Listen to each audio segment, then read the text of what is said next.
Quero primeiro agradecer a minha categoria, né? Eu estou muito honrado de estar aqui com essa tarefa, porque eu não sou da direção do sindicato, da coordenação, e eu também não represento a direção do Hospital de Clínicas. Eu sou um enfermeiro que trabalha dentro do hospital e fui designado pela minha categoria para ajudar também nessa discussão aqui. Então, eu quero agradecer e estou feliz também por estar entre vocês, lutadoras e lutadores que no dia a dia vêm ajudando não só a defender a universidade pública, defender o Sistema Único de Saúde, mas a construir também uma realidade diferente em todos os segmentos da nossa sociedade. Vereador Silésio Miranda, eu quero cumprimentá-lo, também ao vereador Adriano Zago, e agradecer também por ter mediado essa oportunidade aqui, e na sua pessoa, cumprimentar os nossos colegas da mesa aí. Bom, primeiro, a minha fala agora, ela já foi precedida de diversas citações à realidade do Hospital de Clínicas, o que me deixa numa posição bastante confortável para colocar algumas questões que são mais gerais, pertinentes ao Hospital de Clínicas, e, inclusive, ilustrar também com algumas situações muito internas do hospital, certo? Para que nós possamos partilhar aqui o que vem acontecendo nesses últimos dias, nesse contexto do Futurice, né? Então, a primeira questão é que é de conhecimento público, né? Todos nós sabemos que o Brasil, já há muitas décadas, ele vem construindo o mais belo sistema público de saúde que existe no mundo, o SUS. No mês de setembro, a nossa universidade sediou um evento internacional, que foi um congresso internacional de atenção à saúde, e foi impressionante vermos pesquisadores, expoentes de vários lugares do mundo que reconhecem os avanços que nós tivemos na sociedade brasileira a partir da instituição do Sistema Único de Saúde, né, mas também já constatando os enormes desafios para esse mesmo sistema dentro desse contexto de governo Bolsonaro, né, que se instalou no país desde janeiro. Isso é importante dizer porque o nosso Hospital de Clínicas, ele tem uma dupla, vamos dizer assim, referência. Ele é, ao mesmo tempo, um hospital, certo, da nossa Universidade Federal, é o principal equipamento de extensão da universidade, com milhares de pessoas lá dentro trabalhando e prestando serviço, mas ele é também o principal prestador do SUS na nossa região, tá certo? Então, isto é muito importante porque dentro desse hospital é que são realizados não apenas o processo de formação, mas de prestação de serviços, certo, da mais diversa complexidade para toda a nossa região, inclusive para o estado de Minas e para o país. Mas acontece que esse hospital, que já vem com muitas dificuldades se estruturando ao longo do tempo pela universidade, já sofreu bastante desde a aprovação do teto, da PEC do teto, né, que nós tanto batalhamos, afirmamos que seria um desastre para a saúde pública, não é? Mas contrariando todas as posições dos especialistas, o meio político acabou, certo, viabilizando a aprovação dessa PEC. Desde então, nós já vínhamos com dificuldades. Mas quando começa esse governo e ele já sinaliza o corte, certo, nos recursos, e com um viés bastante ideológico, vocês se lembram bem da Universidade Federal do Rio de Janeiro, da UFBA, né, que tiveram lá 30% do seu contingenciamento, e depois estendendo isso para todas as universidades, e aí, na sequência, apresentando esse programa Futurice, certo, a condição ficou praticamente insustentável dentro do hospital. Para dar elementos concretos, todos devem acompanhar aquele prédio, eu já falei por isso mais de uma vez, que está parado lá do lado do Hospital de Clínicas, certo? Congelou-se os investimentos. Não é? Então, aquele prédio é interminável, porque não tem recurso, vai terminar aquilo lá como? Então, dá-se as costas, com projetos como esse do Futurice, a uma realidade epidemiológica de demanda de assistência especializada para a população dessa região. Mas não é só, dentro do próprio hospital, há diversas estruturas que precisam de acabamento e que nunca foram feitas. Eu trabalho, por exemplo, no hospital, dentro do hospital, no setor de UTI de adultos. É importante registrar isso, porque todo mundo assistiu no Rio de Janeiro, há poucos dias aí, um incêndio que matou diversas pessoas, né?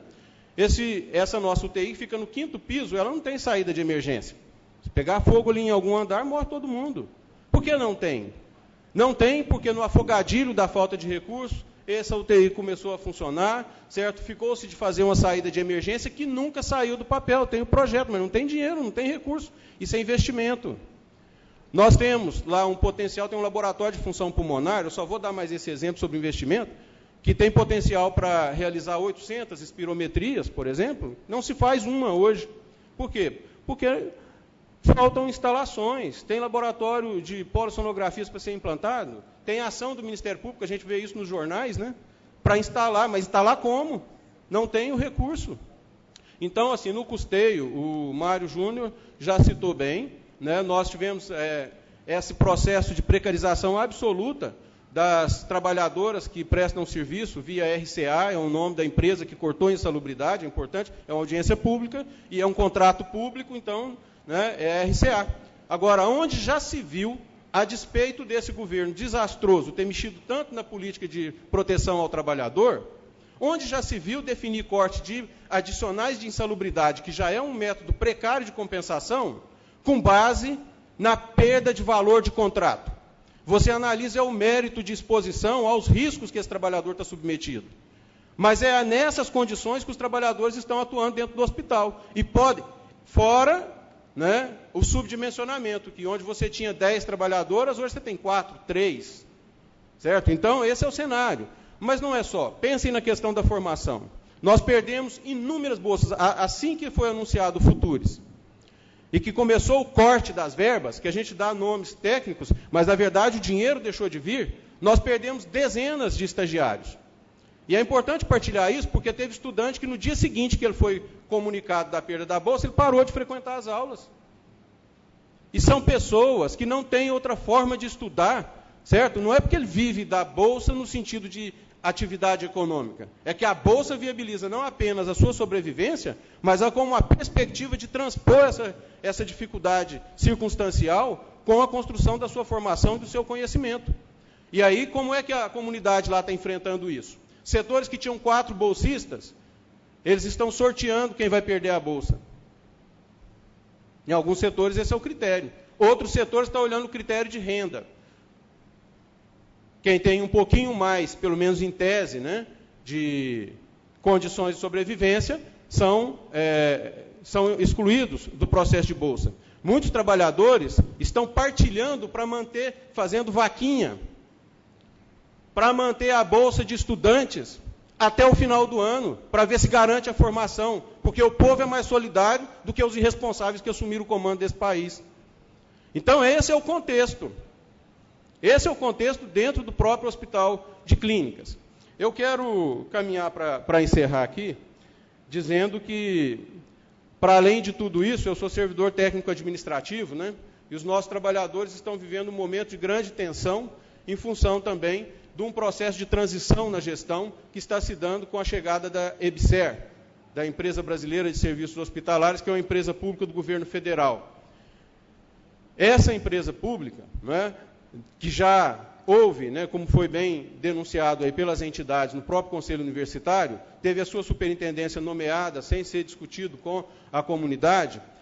Nesse momento, os dirigentes nacionais dessa EBSER já começam a também modificar os processos de trabalho dentro do hospital, mas com vistas a quê? Não necessariamente com a otimização da prestação do serviço, com a melhoria da qualidade e da segurança dos pacientes, mas também com a contenção de custos. E isso tem tornado o dia a dia dos servidores. Eu quero lembrar a todos nós aqui que nosso hospital tem os trabalhadores terceirizados, os fundacionais e os RJUs. Os trabalhadores que são fundacionais ou que estão nas empresas terceiras, nesse momento o fantasma que assombra é o risco de perder o seu trabalho. Nesse contexto, por quê? Porque vem aí um grande processo seletivo, né? E o que, fora isso, né, a EBSER já abriu um processo de um edital para possível transferência também de pessoas que estão na empresa em outras cidades para Uberlândia, o que diminuiria também a oferta de vagas aqui. Então, esse é o cenário, quer dizer, um ambiente interno muito ruim, de precarização, e aí, para encerrar, só mais 2 questões. Foram colocado bem aqui pela professora Natália, que cobrou, né, muito bem o posicionamento dos cidadãos e cidadãs de Uberlândia em relação a esses ataques que a universidade está sofrendo. E o meu coordenador Mário Júnior, né, também já falou da prefeitura aqui. Eu quero reforçar essa cobrança para as autoridades locais. Nesse cenário, certo, de corte de verbas, de falta de recursos, que nós sabemos onde vai dar, que é criar as condições para a privatização, para a entrega dessas instituições para o capital privado, nós precisamos cobrar das autoridades locais. Nós estamos numa audiência pública, tratando de uma instituição federal, mas conversando com a nossa comunidade local. Então, nós precisamos conversar com a Prefeitura de Uberlândia, cobrar do prefeito Adelmo, nós temos que conversar com o Ministério Público Estadual, com o Ministério Público Federal, cobrar o posicionamento deles, nós temos que cobrar do governo Zema. Nós tivemos audiência pública da Assembleia Legislativa aqui em Uberlândia, tem menos de um mês também, falando do ajuste fiscal do governo Zema, que, entre outras coisas, prevê também o corte de recursos.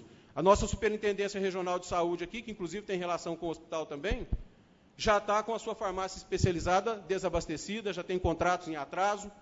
Vocês podem consultar os informativos epidemiológicos da região e vão ver que, por exemplo, a dengue já começou a subir na nossa região. Uberlândia, eu me lembro bem que quando o presidente Bolsonaro foi eleito, o prefeito Adelmo foi na mídia e colocou que era amigo pessoal dele, que já foi líder dele dentro do Congresso Nacional. Então, está na hora do prefeito usar a sua liderança sobre o presidente Bolsonaro, certo? Para cuidar da nossa Universidade Federal de Uberlândia aqui. E eu quero dizer também, caminhando para encerrar de vez, eu quero lembrar que a nossa rede municipal de saúde, ela está hoje toda gerenciada por uma OS, que é um modelo que, inclusive, o governador Zema veio aqui para copiar. Está ameaçando implantar isso em todas as instituições de saúde do Estado de Minas. Esse modelo custa nada mais, nada menos do que 2,23% mais caro do que a administração pública direta. E é esse modelo que também o presidente Bolsonaro está querendo copiar. Aquilo que é vendido hoje como um bom modelo de gestão vai levar à sucumbência absoluta de todas as instituições públicas, porque os passivos que vão sendo gerados vão ficando impossíveis de se pagar. O pró-reitor já trouxe aqui, contrato não tem jeito, o contrato começa a andar, você tem que cumprir aquilo que você contratou. O que é que vai ser apresentado para a comunidade daqui a pouco? Vai ser apresentada a conta e vai dizer que essa conta a pagar é a justificativa para vender, é a justificativa para entregar para o capital privado. Nós não podemos aceitar isso. Eu quero só encerrar de vez dizendo a vocês que nós precisamos da Universidade Federal de Uberlândia, nós precisamos do Hospital de Clínicas para transpor esse momento gravíssimo, sabe, extremamente desastroso que a sociedade brasileira se meteu.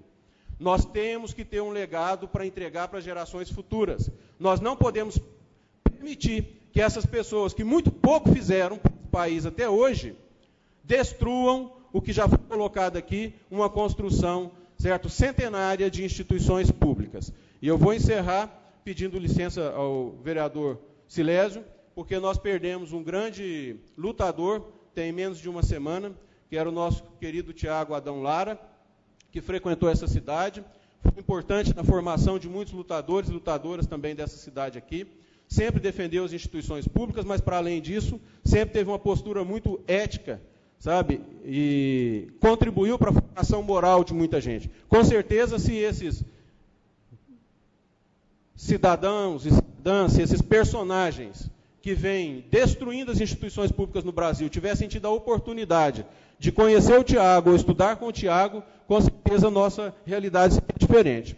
Ontem foi, para aqueles que são católicos, foi a celebração, né, de 7º dia da morte do Tiago, e eu quero trazer um versículo aqui. O Tiago era um poeta também, certo? Que foi veiculado junto com seu convite para a celebração.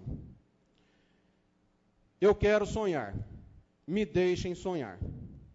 Por que me negam o direito de sonhar uma sociedade finalmente justa, sem fome, sem doença, sem analfabetismo, sem filas deprimentes e sem corações carentes.